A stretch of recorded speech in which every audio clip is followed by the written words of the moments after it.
Welcome to TEPSA Talk, the podcast where leaders inspire, share, and grow together. TEPSA is dedicated to celebrating the incredible work happening in education.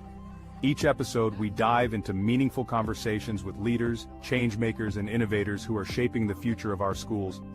Whether you're looking for fresh ideas, encouragement, or a little spark to fuel your passion, TEPSA Talk is here for you. Imagine tuning in to hear how leaders are revolutionizing their schools, tackling challenges head-on, and fostering a culture of collaboration. Grab a coffee, hit play, and let's grow together. Welcome to TEPSA Talk. Hello, everyone, and welcome back to another episode of the TEPSA Talk podcast. I'm your host, Todd Nesloni, the Director of Culture and Strategic Leadership here at the Texas Elementary Principals and Supervisors Association. We are thrilled to bring you different thought leaders from around the world every week, and this week we have none other than Principal Mo. Hey, go ahead and tell everybody who you are. Give yourself a little bit more of an introduction. Hi, everybody. I'm your neighborhood friendly principal, Principal Mo, your AI bestie, aka Mo GPT. I am a school leader hailing from the state of Maryland. I have been in school leadership now going on 13 years, so I'm becoming a little bit of a veteran. And prior to that, I taught both elementary and special education, grades 3 through 12. Love it. Well, I am so excited about today's conversation. And so, anytime I get to talk with an administrator, I kind of like to know a little bit of your journey first. And one of the questions I love to start with is, at some point in the classroom, you decided leadership might be an avenue for you to jump into. What was that transition and process like for you? When did that come up?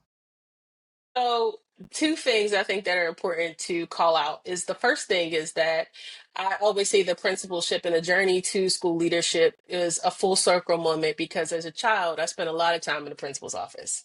So that's number one. Number two is that I did not think that I was ever going to go into school leadership. It was a department chair of mine that said that she thought that I would be really great for school leadership. I had a lot of leadership qualities and that I should explore that further.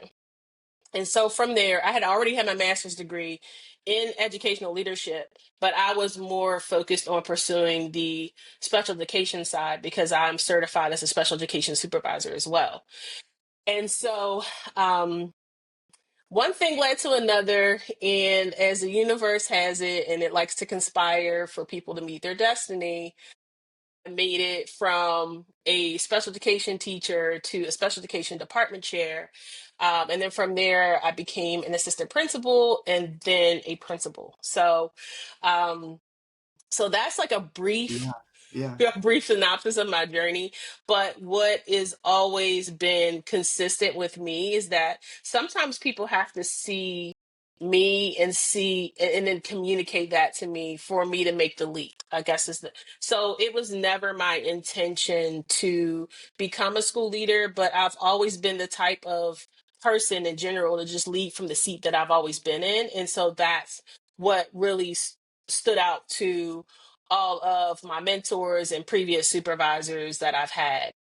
I love that. And I love that so much of your experience, whether it was a teacher or department head, is in the special education world. Do you feel like that has given you maybe a different perspective than other school administrators when it comes to really advocating for all students? Absolutely. So it is completely changed. Like, I mean, even starting like with something simple, simple but very strategic, the master schedule. Prior to coming to my school and even my previous school, special education was never considered in the master schedule. It was just like the master schedule was created and then special ed gets in where they fit in. And I was like, no, it can't be that way. We have to start with sped first. Like whenever we think about our most vulnerable population, our populations that need more support, we need to be more strategic about what courses they're taking, when, and then how that support can be embedded into that. So just from that lens alone, it was we made leaps and bounds because that was one of the reasons why I was an AP at my first school. Um, because the whole reason I was there was to improve special Yeah. education outcomes for students. So and that happened. Compliance went up to 100%. Students were making academic gains just from having that lens. And to my surprise, I learned that a lot of school leaders don't have that lens, and special education is very foreign to them. So it is also just being a great resource to my colleagues as well, just about SPED um has been like, very fulfilling as well. And I think that that's a great testament to, I think great leaders know to surround themselves with people who fill in their weaknesses. And Hmm. having people from all those kinds of backgrounds, I think only makes things better. And just like you said, when you bring that personal experience from being in that area, you can identify holes and focuses and things that other people who might not be in that background don't even think about. So I love that you were able to share that. Well, Mo, at some point, you decided I'm going to get on social media and I'm going to start like not only just sharing me and what I'm doing, but this job and the people and all this work and putting a very positive light, but being a voice for education. When did that leap into social media happen for you? It actually started in 2020. I got on this little app called TikTok. And initially, the whole purpose of me starting a page was to communicate with my students. And so, what I initially started doing is I started making these public service announcements for my kids about like doing their work and, making sure that they're logging on to their virtual classes and so on and so forth. And then I'm a funny person by nature. I love comedy, Yeah. and I tell a lot of jokes. So, um, I decided to approach the principalship from a very real but like comedic lens, and to highlight, yes, this is what a principal does, because I feel like we have such a our job is so mystified a lot of the times, and therefore we're misunderstood. Yes. I just wanted to bring just, a level of, and also just a level of love, lightheartedness, given the heaviness of what was happening at that time. It was an outlet for me. And so what started out as this outlet started blossoming into this platform. And so then once the platform came, I was like, I can also use this to, appropriately advocate for what needs to happen in education. Um, you know, because it doesn't seem right to, draw these educators in, and then and also regular people, just people who may not be familiar with what is happening in education. And they may be following me for a wide variety of reasons, because I make videos about everything from my nails to what I wear, Yeah. to traveling, things like that. So like I have followers who are not even in education, and be able to bring, more awareness to what is happening and what they can do to help, and pointing them to those resources. And I love that. And that's what, me personally following your account, I've loved to see just that lens into administration and running a school and those kind of things. Because I think that positive outlook view of what is really happening isn't always as commonplace as it could be. But I also love that you're not afraid to use your social media to advocate for education at large. To say this isn't right, or we need to say something about this, or things like that. Has that ever been? Because I know some people, they have on social media, they're like, I'm scared, like I don't know if I can say this, I don't want to get in trouble. How was that process for you, being like, you know what, I'm just gonna do it, I'm just gonna put it out there?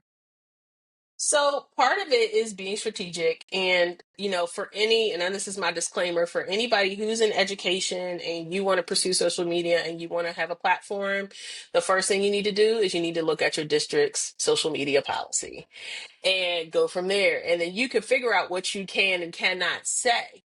But that's essentially what I did, is I looked at my district social media policy, and I make sure that, I stay within those guidelines, and, and making sure that, once again, everything is positive, but even if I advocate, there's always a solution. It's not just a rant, and I'm planting these negative seeds about education. It's like, no, but this is what we can do about it. This is how we can, it's like change.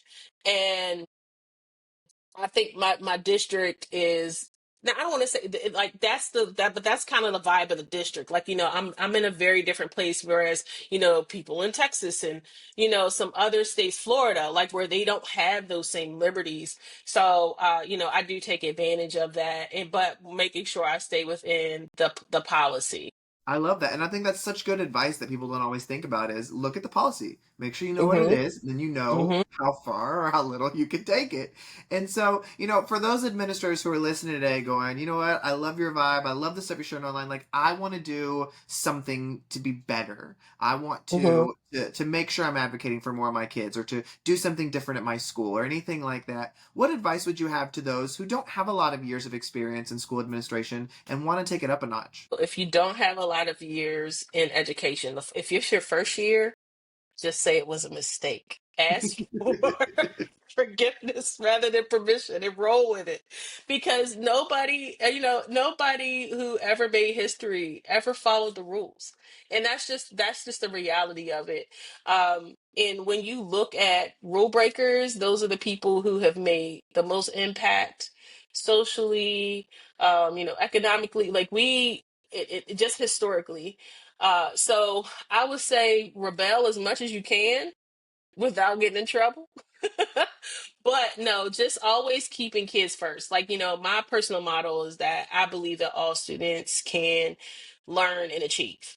And I'm always doing the best for kids. So anytime I make a decision, everybody knows who works with me. Whatever decision I make, it's in the best interest of children. It's not in the best interest of mine. It doesn't mean that it's the best interest of somebody else. We do what's best for kids around here. And point blank period. And I think once you have something to stand on as strong as that, then people will follow what you are doing, especially if they're in alignment with not just your personal mission, but your school's mission as well. So, I always tell my staff, like, even if it's hard for us, if that means that kids win, that's what we're doing.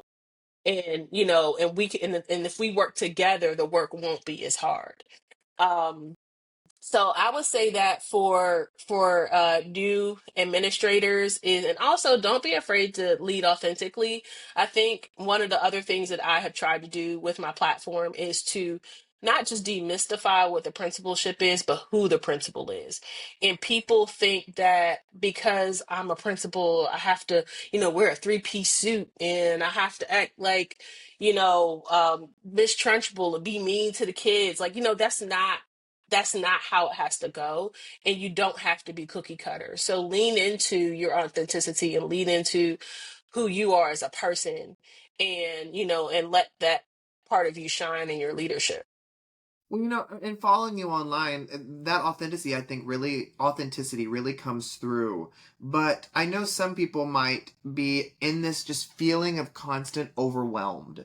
Hmm. And I love that you share the personal side of you, the outside of work professional side of you, but also the inside of work professional. So for those who are watching going, okay, Mo, but you're doing it all. Like, I don't even know how to do one well. How do you kind of just maintain your own sanity and protect your peace while also trying to lead as best as possible?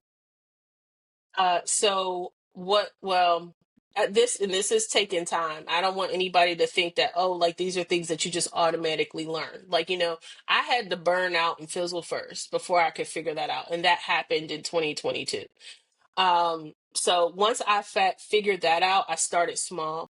And the first thing that I did is I committed to not working on Saturdays. I didn't open up a laptop. I didn't Saturdays. And now I have, in 3 years later, have been able to extend that to Saturdays and Sundays. So now I don't work on Saturdays or Sundays unless absolutely necessary. Another thing that I've done is I've taken email off of my personal phone.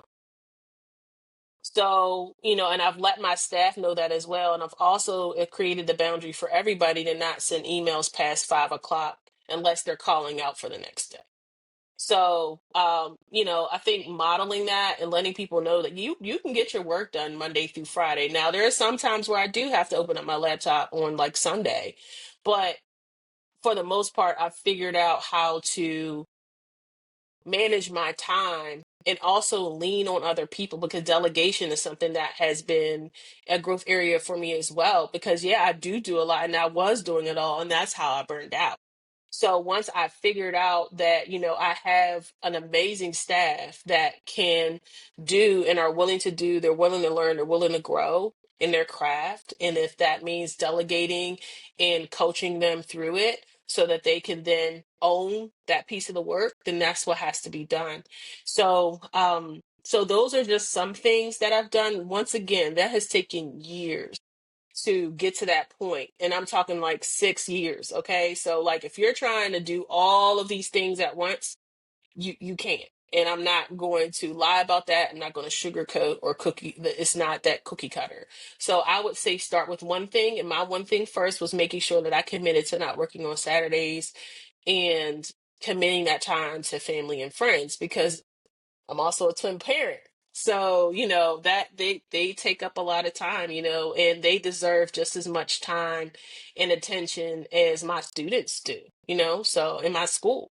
So, the one thing that I don't want for myself as an educator is to neglect my own children and trying to educate others.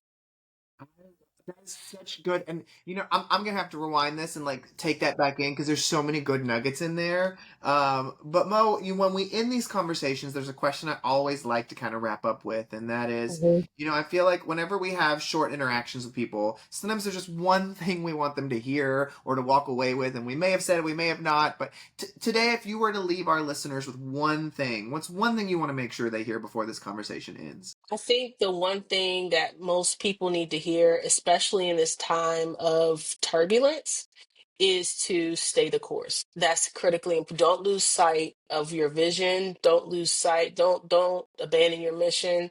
There's going to be so many distractions and there's going to be a lot of turbulence. And the best thing that you can do in turbulence right now is stay the course. People want to connect with you and learn more about you and the work that you're doing, or just be inspired by you by following you on social media, how can they connect with you? I am on every platform as principal_Mo. I also have a website, www.principalmo.com, where I share a lot of AI tips. And so that's something that I did not say before, is that I leverage AI a lot to be able to make this time for the people in my life as well as the people in my building. So, but I also share AI tips. I have an AI guide. Everything is free, because I just want people to learn and live the way that I have, and be able to have those resources. So that's where you can find me, principal_Mo and principalmo.com. I love it. Well, thank you so much for being a guest today, and thank you everybody for listening or watching another one of our TEPSA Talk podcast episodes. You can find past episodes wherever you listen to your podcasts or even on YouTube. We'll hope you join us again next week for another all new episode.